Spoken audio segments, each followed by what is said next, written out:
¿Qué tal, familia? Muy buenas noches. Me da mucho gusto que estés conectado. Ya lo sabes, ve por tu taza de café, de té o tu vaso de agua y prepárate para concentrarte en la palabra de Dios. Realmente hoy va a ser una gran noche. Hoy vamos a ver cómo nuestro Señor y Dios es supremo sobre todas las cosas, cómo debemos de tener un amor reverencial hacia Él y cómo esto impacta en nuestra vida y nosotros en nuestro entorno, ¿sí? Así que prepárate para el estudio de este Salmo número 76. El Salmo 76 es un himno de alabanza que enfatiza la grandeza y el poder de Dios, así como su relación especial con lo que es el pueblo de Jerusalén y su capacidad para proteger a su pueblo. De hecho, los 3 primeros versículos de este salmo son fundamentales para comprender su mensaje. Así que vamos a dar inicio y vamos a leer el verso 1 que nos dice: Dios es conocido en Judá, en Israel es grande su nombre. Lo que empieza a hacer Asaf aquí es proclamar con mucha alegría que Dios es conocido en Judá y que en Israel es grande su nombre. Esto significa que Dios no es un ser que esté alejado de su pueblo, sino al contrario, es alguien que tiene una relación cercana con Él, es alguien que es conocido, ¿sí? Se quita de la mente esa idea de que Dios es desconocido o abstracto, ¿no? Y nos muestra que Dios se ha revelado a sí mismo de una manera que es palpable y reconocible para todo su pueblo. El conocimiento de Dios para nada es subjetivo, sino que se basa en experiencias reales y en la revelación divina que muestra día a día en la vida de los creyentes. Además, este conocimiento se encuentra en el contexto de Judá y empieza a resaltar la importancia de cómo Israel es el pueblo elegido, ¿sí? ¿Para qué? Para poder transmitir la revelación de Dios. ¿A quién? Hacia los demás pueblos. Y esto es algo que tenemos que tener muy claro, sobre todo en el contexto donde se encontraba Israel y en esos tiempos donde había guerra con los otros pueblos, ¿no? Ahora, ¿qué puedo yo adquirir de este verso, ¿no? Nosotros podemos reconocer la revelación de Dios, ¿no? Al igual que Judá reconoció la presencia y la revelación de Dios, nosotros también podemos buscar una relación que sea más profunda con Dios a fin de ¿qué? De conocerle más y más. ¿Y cómo voy a lograr esto? Pues a través de las escrituras, ¿no? De los hechos que puedo ver a mi alrededor y cómo es que Dios actúa y cómo se manifiesta mi vida, ¿sí? Así que si algo debo de tener es una relación estrecha con Él, a fin de ¿qué? De poder conocerle más y más. El verso 2 nos dice: en Salem está su tabernáculo y su habitación en Sión. En el verso 2 se menciona que en Salem está su tabernáculo y su habitación en Sión. Salem es una referencia, ¿sí?, a Jerusalén. Y Sión es la colina donde se encontraba ¿qué? El templo, ¿sí? Y esto lo que hace es realizar una conexión geográfica que es crucial en la historia, ¿sí?, del pueblo de Israel, ¿sí? Ya que establece a Jerusalén como aquel lugar que fue elegido por Dios, ¿para qué? Para poder morar y ser adorado. De hecho, la mención del tabernáculo sugiere la historia de cómo el arca, ¿sí?, fue llevada ¿a dónde? A Jerusalén bajo el reinado de ¿quién? Del rey David. Y esto simboliza la presencia de Dios en medio de su pueblo, ¿sí? Ahora, ¿qué podemos nosotros adquirir de este verso y qué podemos nosotros poner en práctica? Bueno, de entrada tenemos nosotros que valorar nuestra identidad en Cristo, ¿sí? Si nosotros somos cristianos tenemos que recordar que eres parte del pueblo de Dios, ¿sí? Al igual que el pueblo de Israel, sin más ni menos, ¿va? Tu identidad está en Cristo y tú puedes encontrar ese consuelo y esa seguridad de poder tener una relación especial con Dios. De hecho, Cristo hace toda la diferencia porque Él es el camino, la verdad y la vida y nadie puede ir al Padre si no es por Él. Y esto es algo que nosotros tenemos que tener muy claro. El pacto bajo el cual estamos nosotros es grandioso. Pero también nosotros podemos aprender cómo tenemos que hacer de nuestro corazón un lugar, ¿sí?, de morada para Dios, ¿sí? Al igual que Jerusalén fue un lugar que fue muy especial para Dios, busca que tu corazón sea un lugar donde Él pueda morar. Cultiva una vida donde tú tengas una relación personal con Él, una vida de oración, de adoración, ¿sí? Y permite que su presencia transforme, pues, nuestros pensamientos y nuestras acciones, nuestra manera de vivir, ¿sí? Déjate transformar por Él. Y también aprendemos a través de esto de Salem, que significa paz, pues que nosotros también podemos promover lo que es la paz y la adoración a Dios, ¿no? Así que todo el tiempo trabaja por la paz en tu entorno, en tu familia, en tu trabajo, con tus vecinos, ¿sí? Al igual que Jerusalén se convirtió en la ciudad de paz en los tiempos de David, fomenta tú lo que es la reconciliación y la unidad en donde tú te encuentres, ¿va? Además, busca lo que son oportunidades para adorar a Dios. ¿En dónde? Pues que tú lo hagas en familia, ¿va? Y reconoce siempre su grandeza. El verso 3 nos dice, allí quebró las saetas del arco, el escudo, la espada y las armas de guerra. Selah. El verso 3 describe la intervención divina, ¿sí? Y nos habla de cómo Dios protege a su pueblo, ¿sí? Porque nos indica de manera clara, ¿no? Allí quebró las saetas del arco. Y esta es una imagen que es realmente poderosa porque está destacando cómo Dios desbarata las amenazas y los ataques de los enemigos, ¿sí? Las saetas del arco representan las armas de guerra y Dios actúa en defensa de su pueblo, en defensa de su familia, ¿sí? Y demuestra con poder y autoridad la capacidad para poder preservar la paz en medio de Jerusalén. Y eso realmente es algo que es hermoso porque nos lleva a entender y a conocer cómo es nuestro Señor y Dios con cada uno de nosotros, con cada uno de su pueblo, con cada uno de su familia, ¿no? Y ahora nosotros podemos tener esa confianza en la protección de Dios. Nosotros tenemos que reconocer que al igual que Dios quebró las armas de guerra en este salmo, ¿sí? Nosotros también podemos confiar en la protección de Dios en nuestras vidas, ¿va? Nosotros tenemos que tener una actitud de confianza en que Dios siempre está dispuesto a intervenir y a protegerte en momentos de dificultad o peligro, ¿sí? Eso tenlo siempre muy, muy claro, ¿sí? Nosotros también podemos aprender cómo debemos de orar siempre por la paz y por la seguridad. Así que, hermano, dobla tus rodillas.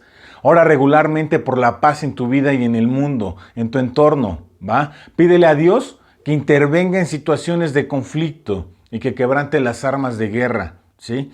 Que puedan estar amenazando la seguridad, la paz o el bienestar de las personas en tu entorno, ¿sí?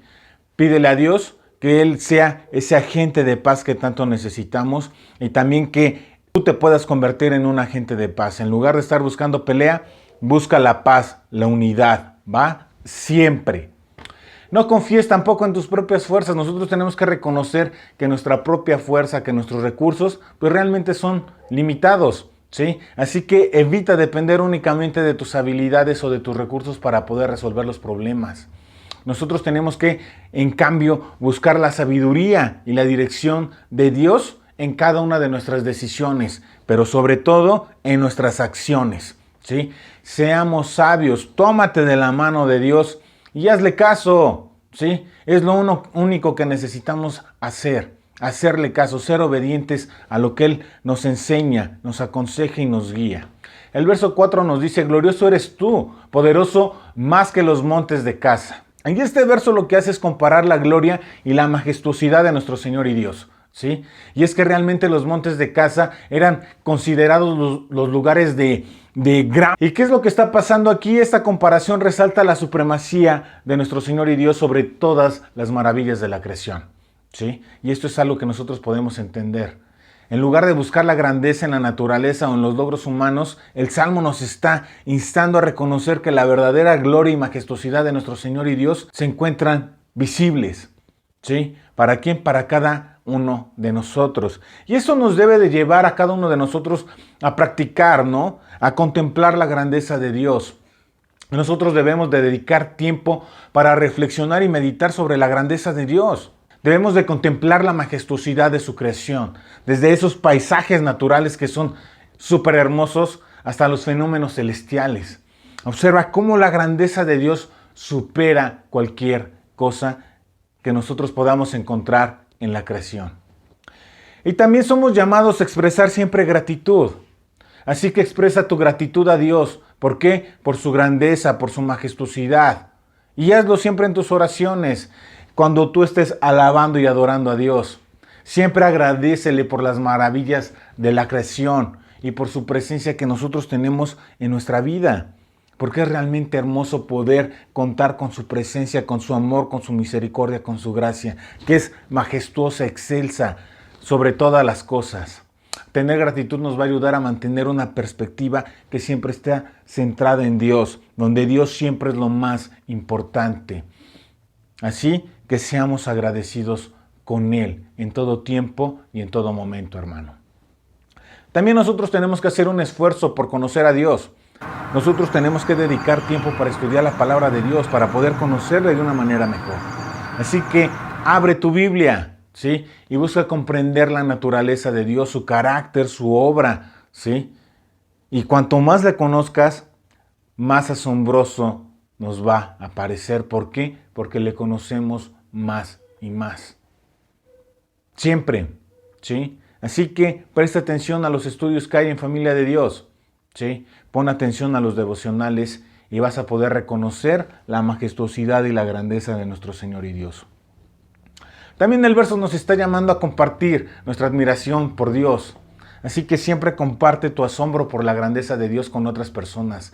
Habla de cómo la grandeza de Dios te impacta y cómo te inspira en tu vida diaria. ¿Qué va a pasar con esto? Va a fomentar conversaciones que van de lo natural a lo espiritual y que van a ser significativas y que va a invitar a otros a reflexionar sobre la grandeza de Dios, aunque aún no le conozcan de persona en persona. Pero Él se va a ver revelado, ¿sí? Por lo que nosotros atestiguemos. Así que abramos la boca. El verso 5 nos dice: los fuertes de corazón fueron despojados, durmieron su sueño. Este verso hace referencia a una victoria divina. ¿Sí? ¿Sobre quiénes? Sobre los enemigos de Israel. Los valientes de corazón eran guerreros que eran valientes, que eran poderosos, ¿sí? Pero a pesar de su coraje, ellos fueron derrotados por completo gracias a la intervención de Dios. De hecho, el lenguaje que el salmista utiliza sugiere que estos valientes no pudieron usar ni siquiera sus habilidades, sus manos en batalla, ¿sí? Y eso lo que está resaltando es la eficacia de la acción de Dios en su derrota. Ahora, la idea aquí es que ningún esfuerzo humano, sin importar cuán valiente o fuerte sea, puede igualar el poder o la soberanía de nuestro Señor y Dios, ¿sí? Y esta afirmación refuerza la idea de que la victoria y la protección de nuestro Dios es completa y en todo momento. Dios está actuando de una manera directa. Ahora, ¿cómo lo puedo poner en práctica en mi vida, Dan? Bueno, nosotros tenemos que reconocer que a pesar de nuestra propia valentía, el arrojo, la fuerza que podamos tener, es Dios siempre quien tiene el control en todo momento, sobre todo en aquellas situaciones que son muy difíciles. Así que nosotros tenemos que tener siempre una actitud humilde y tenemos que confiar en la dirección de Dios en lugar de depender únicamente de nuestra propia capacidad. Hay problemas, hay dificultades, ponte en oración. Actúa con rapidez, dobla tus rodillas, sé humilde ante Él, preséntale la situación y Él va a obrar, ¿sí? Y a la guianza que Él te dé, de esa manera actúa, ¿sí? No actúes por tus impulsos o por tus capacidades, permite que Dios intervenga. Verso 6 nos dice: a tu reprensión, oh Dios de Jacob, el carro y el caballo fueron entorpecidos. Y este verso continúa describiendo la intervención de Dios en la derrota de los enemigos de Israel. ¿Sí? Aquí se mencionan los carros y caballos, ¿sí? Y estos eran esenciales en la guerra en la antigüedad. De hecho, eran las grandes armas con las que contaba una nación, era la tecnología de punta, ¿sí? Y de hecho, la frase que dice sumidos en profundo sueño sugiere que estos elementos de guerra fueron inmovilizados o fueron desactivados por la reprensión de Dios, ¿sí? Dios está actuando. De hecho, el salmista da una expresión, ¿no? Dios de Jacob. Y esto lo que está enfatizando es la relación especial con Dios, ¿sí? De cómo el pueblo de Israel tiene esa relación y empieza él a recordar la promesa hecha aquí a Jacob y a cada uno de sus descendientes. De hecho, la victoria sobre los carros y los caballos están representando el poderío militar de sus enemigos. Pero también, ¿sí? Nos está mostrando que Dios cumple sus promesas y protege a su pueblo, ¿sí? Así que tú tienes que tener muy claro esto. Dios siempre va a estar ahí por ti. Te va a proteger. ¿Por qué? Porque Él lo ha prometido, ¿sí? Así que ten paciencia, ¿sí? Es que estoy sintiendo lo duro y lo tupido, Adán. No te preocupes, Dios lo va a desactivar. Déjaselo a Él, ¿va? Verso 7 dice: tú temible eres tú, ¿y quién podrá estar de pie delante de ti cuando se encienda tu ira? Y este verso nos está mostrando ese temor reverencial que nosotros tenemos que tener hacia Dios y hacia su poder. De hecho, la palabra temible está resaltando la majestuosidad y la grandeza de Dios, así como su capacidad para poder ejercer juicio y castigo cuando es necesario. De hecho, hace una pregunta que es retórica, ¿no? ¿Quién va a poder resistir delante de ti en el tiempo de tu ira, ¿no? Y nos está enfatizando, ¿sí?, la idea de que nadie puede enfrentar la ira de Dios y pueda, ¿qué?, sobrevivir. De hecho, esto lo que está haciendo es una invitación a reconocer la autoridad suprema de Dios y la necesidad de someterse a su voluntad. Ahora, ¿cómo puedo poner en práctica esto, Adán? Bueno, nosotros tenemos que cultivar el temor reverencial. Nosotros en todo momento tenemos que reconocer la grandeza y la majestuosidad de nuestro Dios. Tenemos que tener en nuestro ser un temor que sea reverente hacia Él. Él es digno, ¿sí?, de que nosotros ocupemos su nombre de una manera correcta. Tenemos que entender que es un Dios que es santo y poderoso.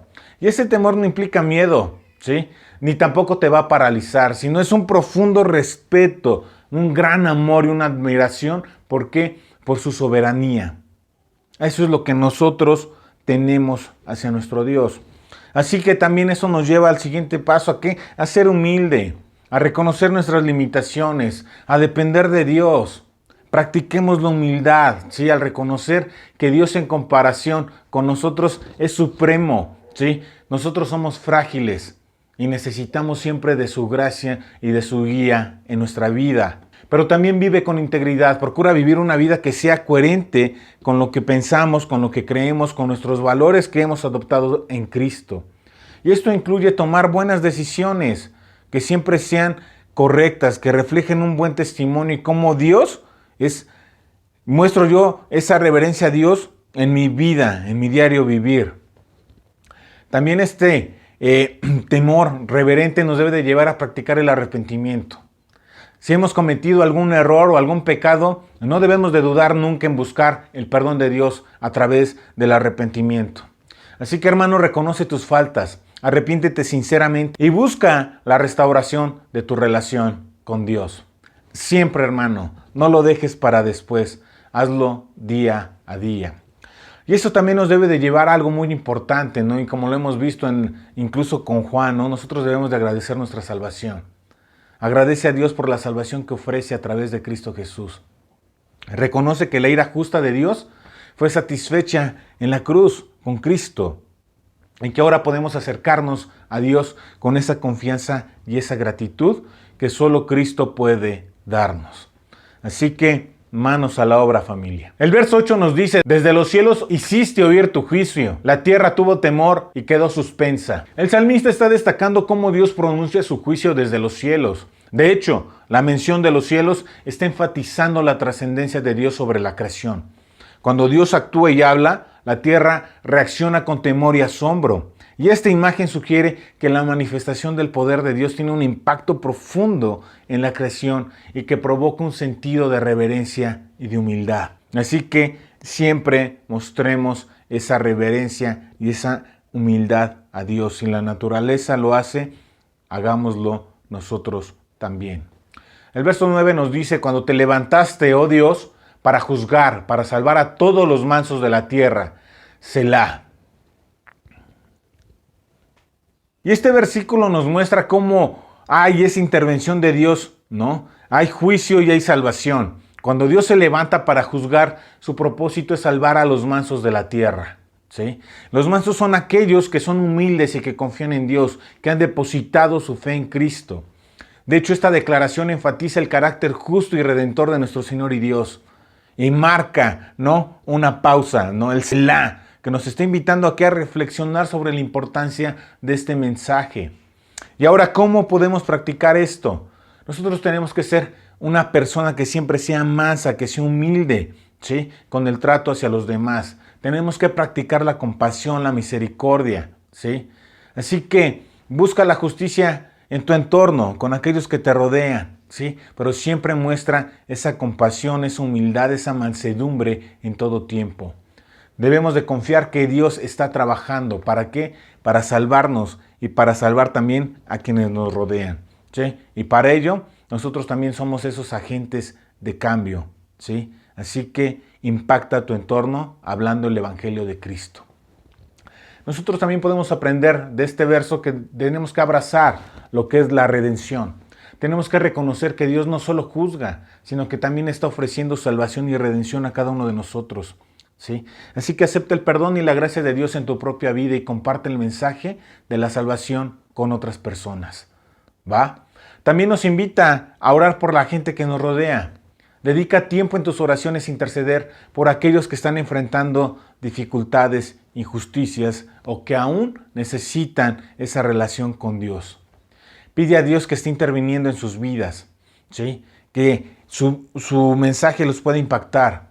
También ora por aquellas personas para que Dios les proteja y les brinde consuelo y salvación, ¿va?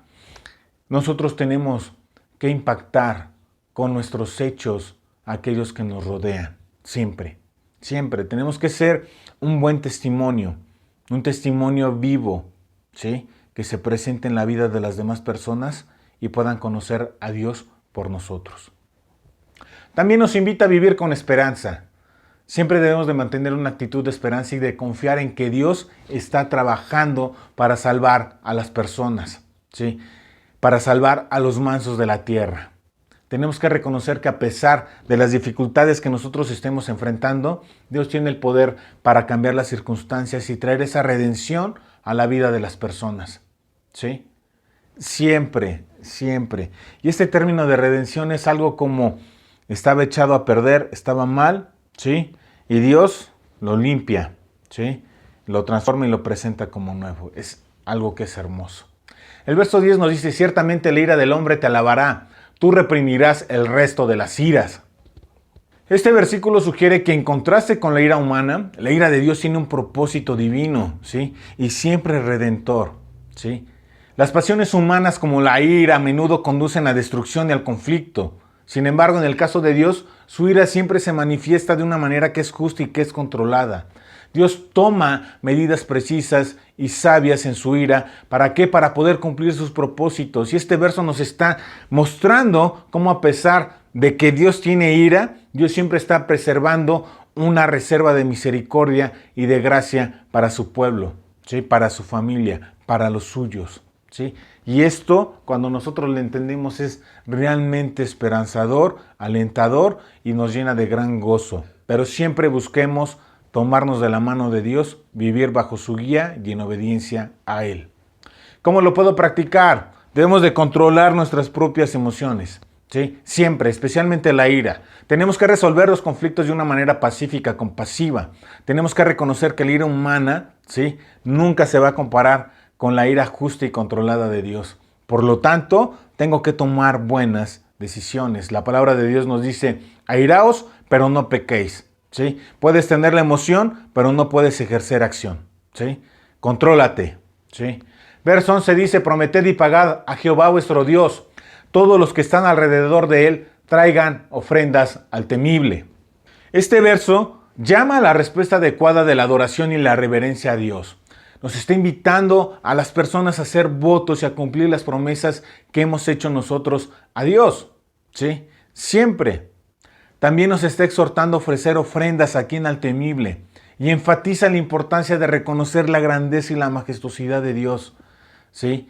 ¿Cómo se ve reflejado esto? A través de la adoración y la devoción, ¿sí?